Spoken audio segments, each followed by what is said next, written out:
அறநிலையத்துறையின் அசையும் மற்றும் அசையா சொத்துக்களின் வருவாய் அதன் புனிதமான நோக்கத்திற்கு மட்டுமே பயன்படுத்தப்படும் அப்படின்னு ஆளுநர் உரையில இடம்பெற்றிருக்கு.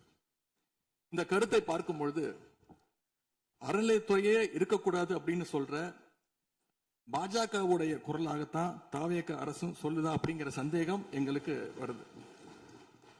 பாஜகவும் வலதுசாரிகளும் சொல்றது இதுதான். அறநிலையத்துறை பள்ளி கல்லூரிகளை நடத்தக்கூடாது, அறநிலையத்துறை பள்ளி கல்லூரிகள் நடத்தக்கூடாது அப்படின்னு சொல்லிட்டு இருக்கிறாங்க. இதுக்காக வழக்கும் தொடர்ந்து இருக்கிறாங்க. இந்த நிலைப்பாடு திருமண மண்டபங்கள் வணிக வளங்களோடு நிற்குமா, இல்ல கல்வி நிறுவனங்களுக்கும் இந்த கண்டிஷன்ஸ் அப்ளை செய்யப்படுமா? மாண்புமிகு அறநிலையத்துறை அமைச்சர்கள். மாண்புமிகு பேரவைத் தலைவர் அவர்களே, மாண்புமிகு தமிழ்நாடு முதல்வர் அவர்களே, அறநிலையத்துறையை பொறுத்த வரைக்கும் கோவில்களின் வருமானம் கோவில்களில் வரக்கூடிய பக்தர்களுக்காக செலவிடப்படும் என்பதை நம்முடைய ஆளுநர் உரையில் இடம்பெற்றிருந்ததுதான் அதனுடைய சாராம்சம். இன்னொன்று, சமீபத்தில் வெளியிடப்பட்ட திருமண மண்டபங்கள் மற்றும் வணிக வளாகங்கள் அந்த பணிகள் துவங்கப்படாத பணிகள் நிறுத்தப்பட்டது என்பது இந்த பணிகளை பொறுத்த வரைக்கும் நாம் ஆராய்ந்த வரைக்கும் அந்த கோவில்களில் பொதுமக்களுக்கு தேவையான அடிப்படை வசதிகள், பொதுமக்களுக்கு தேவையான தங்குமிட வசதிகள், பொதுமக்கள் பக்தர்கள் வரப்போது அவர்களுக்கு தேவையான அடிப்படையிலான கழிப்பறை வசதிகள் போன்ற இந்த வசதிகளை மேம்படுத்துவதை காட்டிலும் இவர்கள் கமர்ஷியலாக கோவில்களுக்கு திருமண மண்டபங்கள் கட்டுவதிலும் வணிக வளாகங்கள் கட்டுவதிலும் அதன் மூலமாக வருவாய் ஈட்டுவதை மட்டுமே குறிக்கோளாக வைத்துக் கொண்டு இந்த திட்டங்களை துவங்கியதன் காரணமாக மேலும் அதன் மீது பல்வேறு நீதிமன்ற வழக்குகள் ஸ்டே ஆர்டர்ஸ் இருப்பதனால நாம் அதையெல்லாம் ரத்து செய்து அறிவிச்சிருந்தோம். இதற்கு ஒரே ஒரு உதாரணமாக எந்த அளவிற்கு கோவில்களை கமர்ஷியலாக மாற்றுவதற்கு கடந்த ஆட்சி காலத்தில் முயற்சி செய்து கொண்டிருந்தார் என்பதற்காக ஒரே ஒரு சிறிய உதாரணத்தை மட்டும் சொல்லிடுறேன். அருள்மிகு குன்னூரில் இருக்கக்கூடிய அருள்மிகு விநாயகர் திருக்கோயில், ஏறத்தாழ அந்த கோயில்கள்ல இருந்து கோயில் நிதியை பயன்படுத்தி 10 கோடி ரூபாய் மதிப்பில ஒரு மல்டி லெவல் கார் பார்க்கிங் வசதியை அந்த கோயிலுக்கு ஏற்படுத்துவதற்கான திட்டத்தை இந்த அரசு அனுமதித்திருக்கிறது. இதற்கு முன்னால் இருந்தக்கூடிய அமைச்சர் அவர்கள் அதை அறிவித்திருக்கிறாங்க. அந்த கோயில்ல ஒட்டுமொத்தமாக மாதத்திற்கு வரக்கூடிய பக்தர்களின் எண்ணிக்கையே 500 தான் ஆவரேஜா. அதே போல அந்த கோவில்களுக்கு அடிப்படையில கழிப்பறை வசதி கூட கிடையாது. இது மட்டும் இல்ல, குன்னூர் மற்றும் உதகையை சுற்றி இருக்கக்கூடிய அனைத்து பகுதிகளிலும் இருக்கக்கூடிய 50 கோவில்கள்ல பேசிக்கா இருக்கக்கூடிய டாய்லெட் ஃபெசிலிட்டிஸ் கூட அங்க இருக்கக்கூடிய கோயில்களுக்கு கிடையாது. அப்படிப்பட்ட இடங்கள்ல கோயில் நிதியை பயன்படுத்தி எதற்காக மல்டி லெவல் கார் பார்க்கிங் தேவைப்படுது? அப்ப இது கமர்ஷியல் திட்டங்கள் இல்லையா?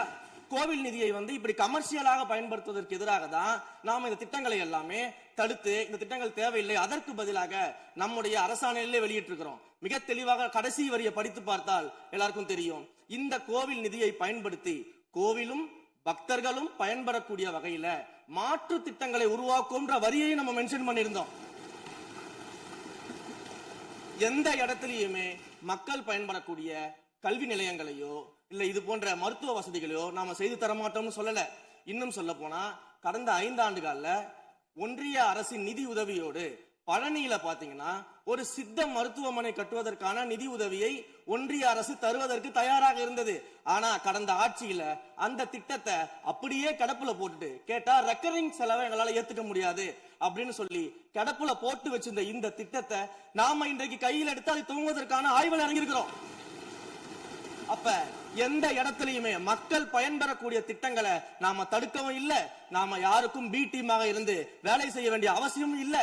கோயில்களின் நிதியை ஒரு காலமும் கமர்ஷியலாக பயன்படுத்த வேண்டிய அவசியமும் மாண்புமிகு தமிழ்நாடு முதலமைச்சர் தலைமையிலான தமிழக வெற்றி கழகத்தின் ஆட்சிக்கு தேவையும் இல்லை. மாண்புமிகு உறுப்பினர் சேகர் பாபு.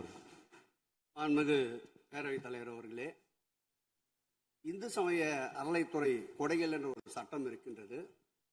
அந்த சட்டத்தில் விதி 69 என்ற குறிப்பிடப்பட்டிருக்கின்ற அந்த பணிகள் சட்ட விதிகளுக்கு உட்பட்டு சட்டத்தின் 36 பிரிவிலிருந்து தான் இந்த பணிகள் மேற்கொள்ளப்பட்டன. குறிப்பாக ஏதோ அமைச்சரே முடிவு செய்து திருமண மண்டபங்களையும் வணிக வளாகங்களையும் ஏற்படுத்துவதற்கு உத்தரவிட்டதாக மாண்புமிகு அமைச்சர் அவர்கள் அவைக்கு உண்மைக்கு புறம்பான தகவலை தந்து கொண்டிருக்கின்றார். ஒவ்வொரு திட்டங்களும் அன்றைய காலகட்டத்தில் இருந்த சட்டப்பேரவை உறுப்பினர்களுடைய பரிந்துரையின் அடிப்படையில், சட்டப்பேரவை உறுப்பினர்கள் கேட்டுக்கொண்டதற்கு அடிப்படையில் தான் அனைத்து திட்டங்களும் அந்த காலகட்டங்களில் கொண்டு வரப்பட்டது. அதோடு மட்டுமல்ல, உறுப்பினர் அவர்கள் குறிப்பிட்டு கூறினார், குன்னூரிலே மல்டி லெவல் கார் பார்க்கிங் கொண்டு வரப்பட்டது என்று. அங்கே இருக்கின்ற 56 கோயில்களையும் நான் குன்னூரிலே 5 நாட்கள் ஊட்டியிலே முகாமிட்டு அனைத்து கோயில்களுக்கும் நேரடியாக சென்று ஆய்வு செய்தோம். அந்த ஆய்வின் அடிப்படையில் அந்த திருக்கோயில்களுக்கு வருகின்ற பக்தர்களுடைய அடிப்படை தேவைகளுக்கு வருமானத்தை உயர்த்துவதற்காக குன்னூருக்கு சுற்றுலாவிற்கு வருகின்ற மக்களுடைய வாகனங்கள் போதிய அளவிற்கு பார்க்கிங்களுக்கு இடமில்லாமல் தவிக்கின்ற சூழ்நிலையில் அங்கே மல்டி லெவல் பார்க்கிங் கொண்டு வந்தால் நகராட்சி பரிந்துரையின் அடிப்படையில் வருமானம் பெருகும்.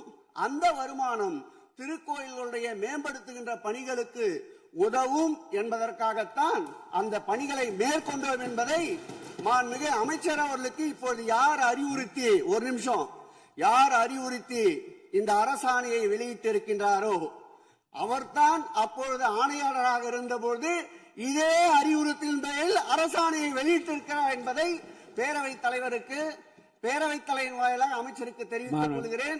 மேலும் அவர் கூறுவதற்கு எனக்கு பாயிண்ட் ஆஃப் ஆர்டரில் பதில் கூறுவதற்கு அனுமதிக்க வேண்டும்.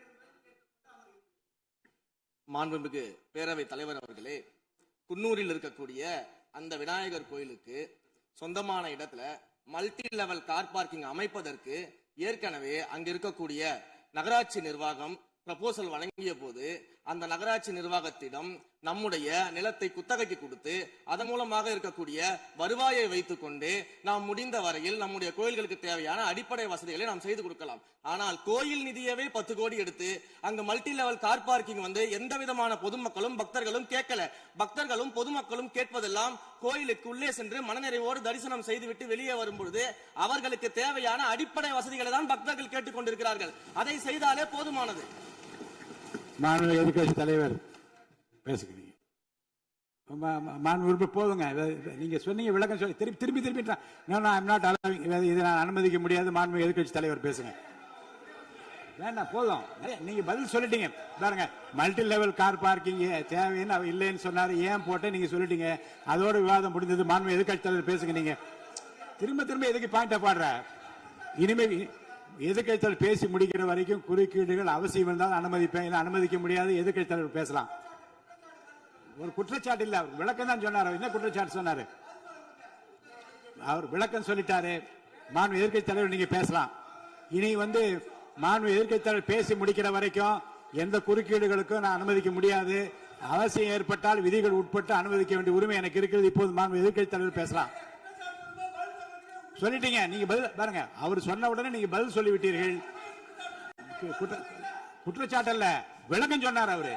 10 கோடி ரூபாய்க்கு இந்த இடத்துல 10 கோடி ரூபாய்க்கு கோயில் பணத்தை எடுத்து ஏன் பயன்படுத்தினீங்க, அது வேற எதுக்கு பக்தர்களுக்கு பயன்படுத்தி விளக்கம் சொன்னார். அவ்வளவுதான். குற்றச்சாட்டு எப்படி வராது? உங்க மேல குற்றச்சாட்டு வைக்கலையே, தவறா பயன்படுத்தினீங்க, அதுல தவறு நடந்து அவர் சொல்லலையே. அதை குற்றச்சாட்டாக எடுத்துக்கொள்ள முடியாது, விளக்கமாகத்தான் எடுத்துக்கொள்ள முடியும். மாண்புமிகு எதிர்க்கட்சி தலைவர் அவர்கள் பேசலாம்.